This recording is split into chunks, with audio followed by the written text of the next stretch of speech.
Hello बच्चों, this is the video lecture for class 11th physics. ठीक है, class 11th physics के लिए आज का लेक्चर होगा। ठीक है, इसमें हम पढ़ने वाले हैं बेसिक चैप्टर स्टार्ट कर रहा हूँ वेक्टर्स के बारे में। ठीक है, बच्चों को बड़ा कन्फ्यूजन होता है वेक्टर क्या है, थोड़ा डिफिकल्ट पड़ता है, तो इसको बताते हैं। ठीक है, तो सबसे पहले फिजिक्स में दो तरीके की क्वांटिटी होती है, फिजिकल क्वांटिटी। एक होती है स्केलर और एक होती है वेक्टर। ठीक है, स्केलर जिसके पास सिर्फ और सिर्फ क्या हो, मैग्नीट्यूड हो। ठीक है, डायरेक्शन इसके पास नहीं होता है। ठीक है, यानी ये दिशाहीन होता है, बेचारे के पास कोई दिशा ही नहीं होती है। और इसके पास क्या होता है, दिशा प्लस अंक होता है। दिशांक आपने किसी आदमी का नाम सुना होगा, यानी इसके पास क्या है, मैग्नीट्यूड भी है प्लस डायरेक्शन भी है, दोनों चीज होता है इसके पास। ठीक है, एग्जाम्पल के तौर पे समझाते हैं फिजिक्स में वैसा क्या डायरेक्शन का यूज है आप पूछोगे तो समझिए इस बात को। मान लो कोई दरवाजा है, ठीक है, आपने देखा होगा मॉल वॉल में गया होगा, तो अगर मैं बोलूँ कि ये दरवाजा 5 न्यूटन की फोर्स से खुलता है, आपको पता है फोर्स कौन सी क्वांटिटी होती होगी, क्लास 9th में और क्लास 11th में। 9th के लिए भी बेसिक लेक्चर हो सकता है, ये दोनों के लिए काम करेगा। ठीक है, 5 न्यूटन का फोर्स में दरवाजा खुल जाएगा। अब इसे खोलना है तो हमें बाहर की तरफ पुल करना होगा। अब कोई आदमी आए और इसे पुश करने लगे, ठीक है, पुश करता जाए, धक्का देते जाए, 5 न्यूटन लगा दिया, 10 न्यूटन लगा दिया, 20 न्यूटन लगा दिया, फिर भी दरवाजा नहीं खुला। यानी उस आदमी से गलती कहाँ है, उसने डायरेक्शन का ख्याल नहीं रखा, सिर्फ और सिर्फ मैग्नीट्यूड देख रहा था। अगर वो बाहर की तरफ इसे पुल करता, ठीक है, तो एग्जैक्टली 5 न्यूटन पे दरवाजा क्या हो जाता, खुल जाता है। यानी फोर्स कौन सी क्वांटिटी है, फोर्स एक वेक्टर क्वांटिटी है जो किसके ऊपर डिपेंड कर रहा है, 5 न्यूटन का फोर्स यानी 5 न्यूटन, और पुल मतलब कि आउटवर्ड मान लीजिए। ठीक है, तो मैग्नीट्यूड के भी ऊपर और किसके ऊपर, डायरेक्शन, दोनों के ऊपर डिपेंड कर रहा है आपका फोर्स। ठीक है, अगर काम करने की बात की जाए तो काम करने, वर्क कैसा क्वांटिटी होता है, वर्क जो होता है वो स्केलर क्वांटिटी होता है। ठीक है, स्केलर क्वांटिटी का मतलब हो गया सिर्फ और सिर्फ किस पे डिपेंडेंट है, मैग्नीट्यूड पे, डायरेक्शन से कोई मतलब नहीं है। कोई आदमी 10 जूल का काम करे, 20 जूल का काम करे, 30 जूल का काम करे, कोई ये थोड़ा करता है 10 जूल का काम उत्तर दिशा में किया, ईस्ट डायरेक्शन में किया, 20 जूल का काम वेस्ट डायरेक्शन में किया, ये सबसे कोई मतलब नहीं होता है। सिर्फ और सिर्फ इससे मतलब होता है फोर्स जो वेक्टर क्वांटिटी होती है उनमें मतलब होता है कि ये कौन सी क्वांटिटी है, उसका डायरेक्शन किधर की तरफ है। तो यानी वर्क कौन सा क्वांटिटी हो गया, स्केलर, और फोर्स यहाँ कौन सा क्वांटिटी हो गया, वेक्टर। उसी तरीके से और लेते हैं स्केलर वेक्टर का एग्जांपल, स्पीड आपने सुना होगा। ठीक है, स्पीड किसी से पूछो तो बताता है 40 किलोमीटर पर आवर। ये थोड़ा ना बोलता है कि ईस्ट में जा रहा हूँ कि वेस्ट जा रहा हूँ या किसी जगह का नाम बता रहा है। ठीक है, और जो वेलोसिटी होती है उसके साथ आदमी डायरेक्शन लगाता है, 30 मीटर पर सेकेंड ईस्ट, ठीक है, या 30 मीटर पर सेकेंड टुवर्ड्स एनी सिटी का नाम लिख दो, मान लो गोरखपुर। ठीक है, 30 मीटर पर सेकेंड की रफ्तार से गोरखपुर की तरफ जा रहा था, उसकी डायरेक्शन क्या हो गई, फिक्स हो गई। और यहाँ पर स्पीड में आपने डायरेक्शन नहीं बताया, 30 मीटर पर सेकेंड, और ये बताया नहीं किधर की तरफ जा रहा है। उसी तरीके से और एग्जांपल लेते हैं, स्पीड के लिए वेलोसिटी हो गई, ठीक है, और डिस्टेंस होता है। डिस्टेंस मान लीजिए कितना हो गया, 40 मीटर, 40 मीटर का डिस्टेंस, 1 किलोमीटर का डिस्टेंस, इसके साथ कोई डायरेक्शन नहीं हुआ। और डिस्प्लेसमेंट जो होता है, यानी डिस्प्लेसमेंट जिसमें initial final position minus initial position होता है, उसे डिस्प्लेसमेंट कहते हैं पोजीशन में, उसके साथ क्या होता है, डायरेक्शन होता है। ठीक है, शॉर्टेस्ट डिस्टेंस होता है, तो इसके साथ आपको लिखना पड़ता है 40 किलोमीटर इन ईस्ट, तो ये अब क्या हो गया, डिस्प्लेसमेंट हो गया। 40 किलोमीटर इन साउथ, ये सब क्या है, डिस्प्लेसमेंट। और ये क्वांटिटी कौन सी है, डिस्टेंस जो है वो कौन सी है, स्केलर, और डिस्प्लेसमेंट कौन सी है, वेक्टर क्वांटिटी। होपफुली आपको स्केलर और वेक्टर का अंतर पता चला होगा। अब इसका रिप्रेजेंटेशन देखते हैं कि कैसे बनाते हैं वेक्टर्स को। ठीक है, रिप्रेजेंटेशन ऑफ वेक्टर, ठीक है, इंपॉर्टेंट है बहुत, समझिएगा इस बात को कैसे है। ठीक है, रिप्रेजेंटेशन ऑफ वेक्टर में क्या है कि मान लीजिए हम कहते हैं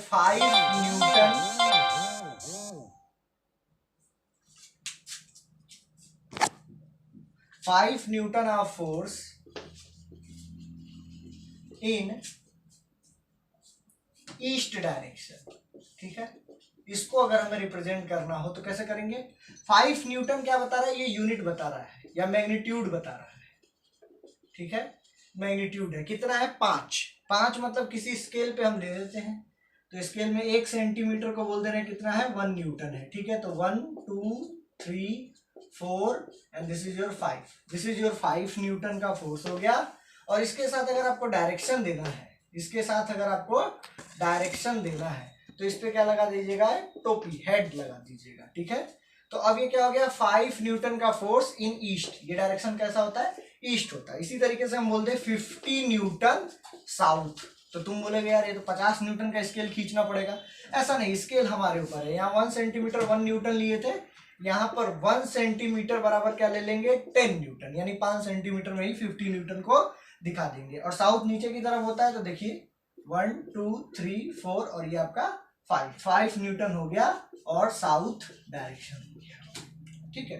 यानी वेक्टर को जब भी रिप्रेजेंट करते हैं तो कैसे रिप्रेजेंट करते हैं, ऐसे। उसके पास एक क्या होता है, टेल होता है, एक पूंछ होती है, और एक क्या होता है, हेड होता है, सिर होता है, ठीक है। सिर वाले तीर की तरह होता है, जो सिर होता है उसे हेड बोलते हैं और जो पूंछ होता है उसे टेल बोलते हैं, ठीक है। कोई फिजिक्स में वेक्टर जैसे वेलोसिटी है तो वेलोसिटी लिख दो, उसके ऊपर ऐसे डंडा कर दो, ये हो गया वेक्टर, ठीक है। एक्सेलरेशन है, उसके ऊपर ये वेक्टर का सिंबल लगा दो। ये सिर्फ और सिर्फ क्या बताता है, मैग्नीट्यूड, ये ए है, एक्सेलरेशन मान लो लिखा है 5 मीटर पर सेकेंड स्क्वायर, तो ये क्या है, ये स्केलर है, यहाँ पर ये रिप्रेजेंटेशन वेक्टर नहीं है, ये सही नहीं है। सही क्या है, ए 5 मीटर पर सेकेंड स्क्वायर इन ईस्ट, अब ये सही है।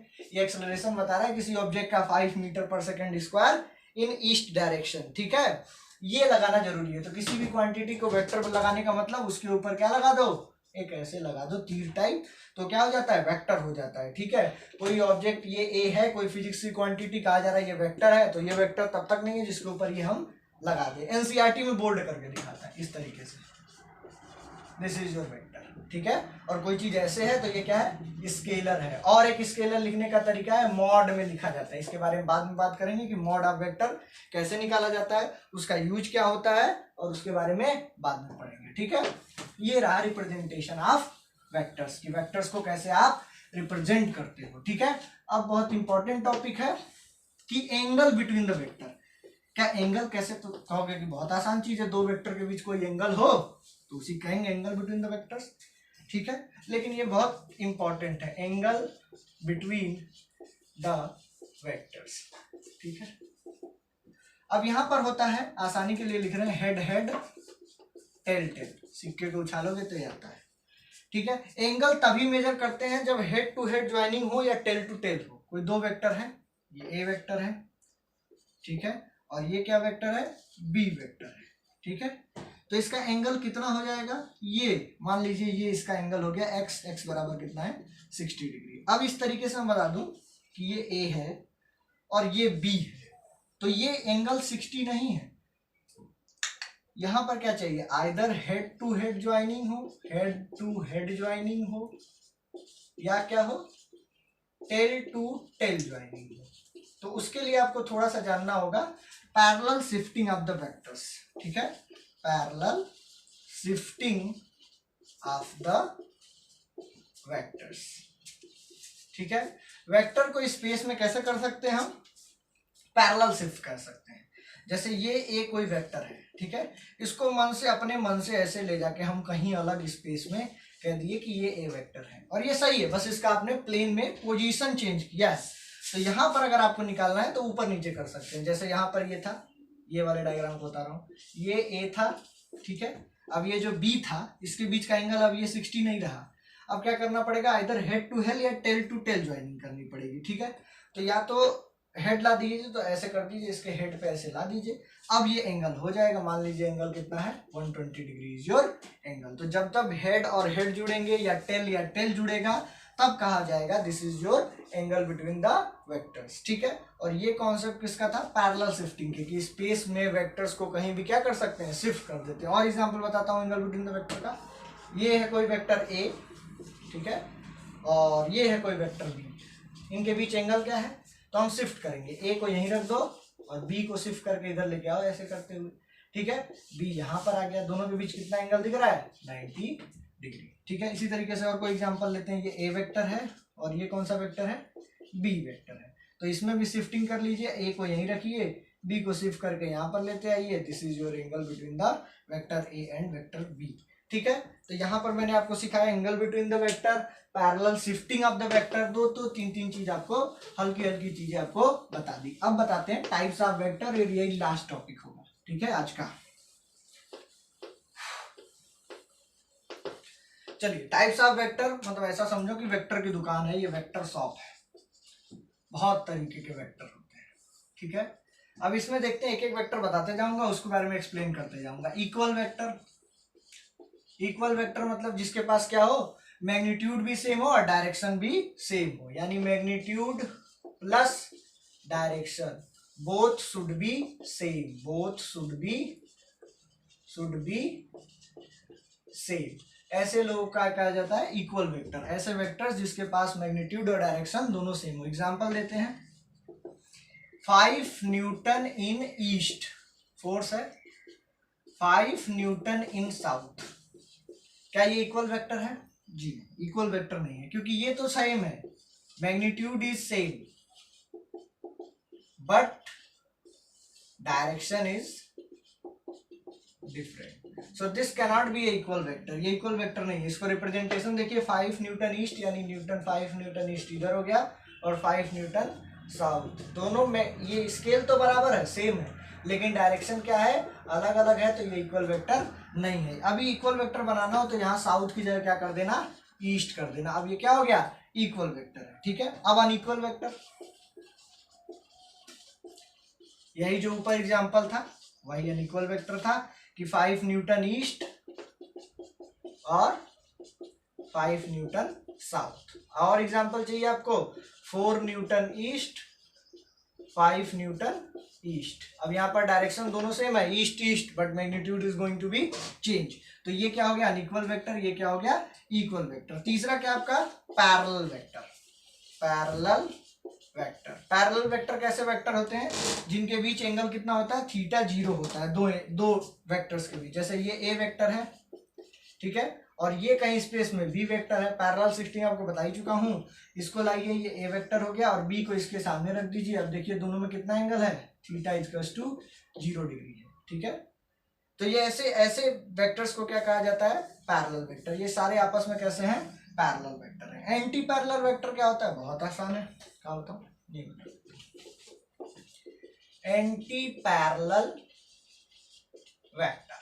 ठीक है, एंटी पैरेलल वेक्टर में क्या होगा, थीटा इक्वल्स टू 180 डिग्री, यानी दो वेक्टर्स के बीच एंगल कितना होना चाहिए, 180 डिग्री। ठीक है, देखिए जरा, हेड टू हेड लाएंगे तभी तो होगा, या टेल टू टेल।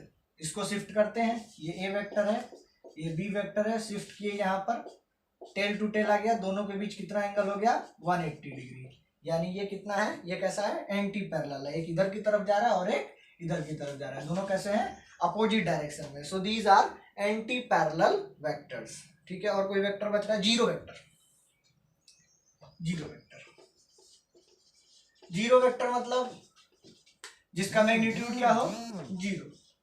ठीक है, और डायरेक्शन क्या हो, एरिबिट्ररी, कोई भी डायरेक्शन, किसी भी डायरेक्शन में ले लो कि जीरो वेक्टर, इधर कोई 0 न्यूटन का फोर्स है, उसकी डायरेक्शन क्या होगी, ये भी हो सकती है, ये भी हो सकती है, ये भी हो सकती है, ये भी हो सकती है, ये भी हो सकती है, चारों तरफ उसका डायरेक्शन हो सकता है 0 न्यूटन फोर्स का। ठीक है, या कोई टॉर्क दिया हो तो उसका ही बता देंगे कि 3 टॉर्क है, टॉर्क की वैल्यू 3 है, उसका डायरेक्शन क्या है, एरिबिट्ररी, चारों तरफ। ठीक है, तो ये सब क्या हो गया, जीरो वेक्टर हो गया, equal, unequal, parallel, anti parallel और जीरो वेक्टर। ठीक है, और 2-3 वेक्टर बचता है, उसके बारे में कल डिस्कशन करेंगे। Thank you.